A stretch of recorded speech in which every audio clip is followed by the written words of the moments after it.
Hello everyone, and welcome to my General Hospital News YouTube channel. I hope everyone is having a wonderful day. Before we begin, please hit the subscribers button and give this video a thumbs up. At General Hospital, Portia gave Elizabeth a list of tests to run as they walked down the hallway.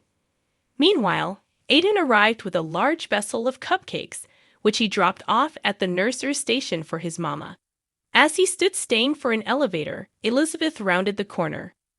"Are not you going to say hello?" she asked. Aiden saluted his mama and explained that he dropped off the cupcakes for Amy's birthday party. Elizabeth offered to pay him, but he told her that he did not have time because he had to get back to academy before his free period was over.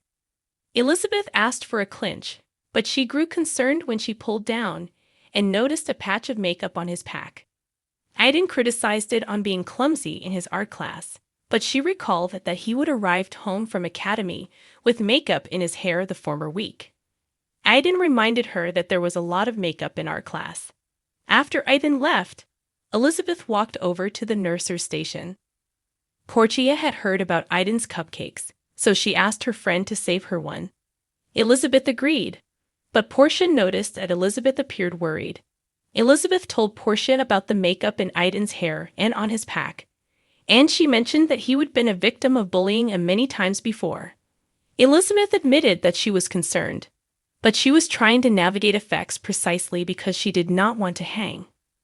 Portia empathized and suggested that Elizabeth reach out to Aiden's academy counselor or preceptors to find out if there was anything going on that Elizabeth should be apprehensive of. Latterly, Elizabeth called Aiden's academy. At Deception, Maxie complained to Scott about Lucy's appearance on Home and Heart, but Scott advised Maxie there was no stopping Lucy once she had a trace of fame. Maxie prayed Scott to talk to Lucy because Home and Heart refused to give Deception a spot as long as Lucy claimed on being in front of the camera. Just also, Lucy arrived boasting that people had been gaping at her as she had walked through the lobby. Lucy also boasted about her new followers on social media and the number of likes one of her posts had generated. "I rest my case," Maxie said. Lucy was curious why Scott was there, but he stalled and told her that he was there to talk to Maxie. Lucy invited Scott to her office to watch her appearance on Haven's show. Lucy began to ramble about acting ways and acting school teacher Lee Strasberg, but Maxie cut her off and reminded Lucy that being a pitch person was about selling, not acting, and that the most important rates were sincerity and responsibility. Lucy agreed, and she proposed creating a new skincare line under Lucy's name. Frustrated, Maxie turned to Scott for help. Reluctantly, Scott told Lucy that her appearance on Haven's show had been a disaster. Shocked, Lucy argued that the member had been an unqualified success. "It was a dumpster fire," Maxie said. Lion-hearted, Lucy pulled out her cell phone to show Maxie and Scott her new followers to prove that they were wrong. But Maxie explained that Lucy had spent the entire hour on Haven's show talking about herself, rather than their new product.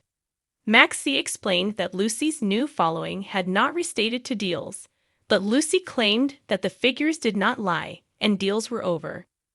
Maxie informed Lucy that during Lucy's appearance, they had been under the 300 units per nanosecond minimum, but as soon as Sasha had stepped in, the deals had shot up to 650 units per nanosecond.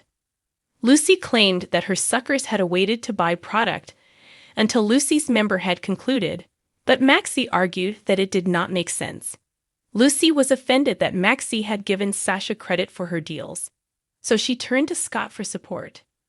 Scott was forced to admit that Maxie was right.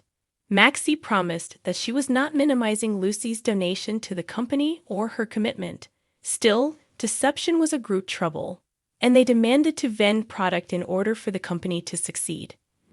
Maxie admitted that Lucy was the wrong prophet for Deception, but Maxie had someone differently in mind. At Sunup Media, Drew thanked Curtis for stopping by. After Curtis sat down, Drew revealed that he intended to fan Sunup Media out and open a division concentrated on hardiness. To Curtis' surprise, Drew asked if Curtis would be interested in heading the division. Drew handed Curtis a brochure with the sanctioned job offer and explained that he believed Curtis would be perfect for the position. Nana stopped outdoors Drew's office when she eavesdropped him talking to Curtis. Curtis admitted that Drew's offer would be a huge change for him, but Drew assured Curtis that he did not trust anyone differently to be in charge. Nana entered the office. "I fully agree with that." "In charge of what?" she asked.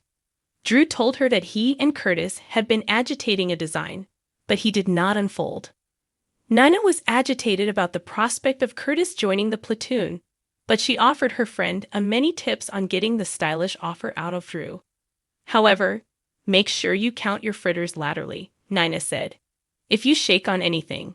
"I have not heard you complaining," Drew responded. Nina's studies compactly turned to her recent passionate hassle with Drew, but she pushed the memory down. She looked at Drew as she offered Curtis some advice. "Before you get in bed with Drew, make sure you know what you are getting into," Nina said. Curtis looked between Drew and Nina as Drew smiled at her. After Curtis promised to get back to Drew with an answer and left, Nina shut the door and advised Drew that Curtis was a friend. She made it clear that she did not want him to take advantage of Curtis, but Drew assured her that he would make Curtis an economic offer. The discussion snappily turned to Willow when Nana asked why Willow had been in his office. Drew revealed that he'd asked Willow to be a prophet for an association. Nina admitted that it did not sound like a good idea for Willow to go public with her medical history, but Drew dissented.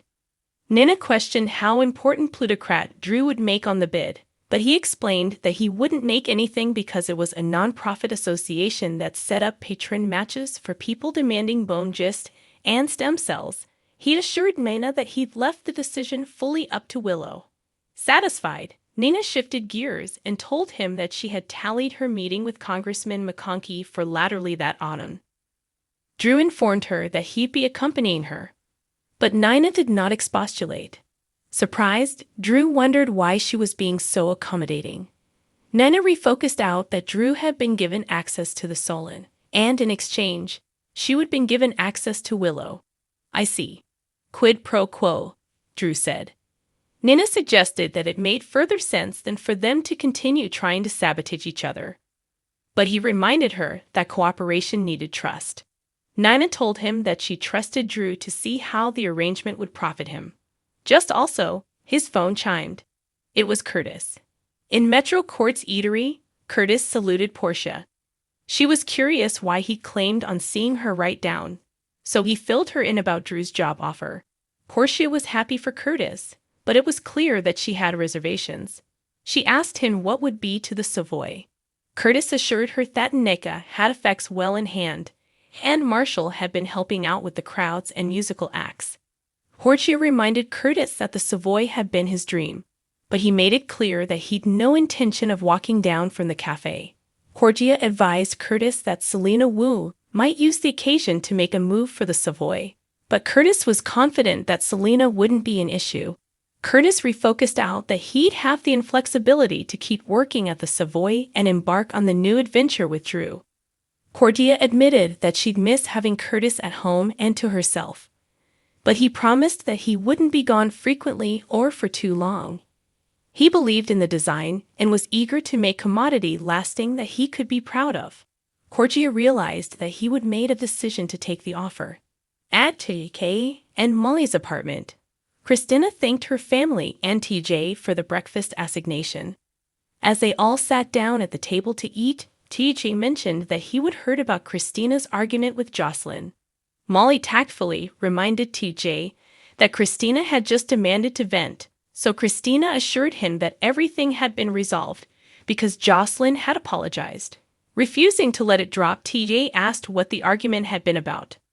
According to Kristina, Jocelyn had been saying negative effects about Sunny, whether they are true or not, ever since Sunny and Carly had resolved up. Still, Kristina clarified that Jocelyn had been right about the last case.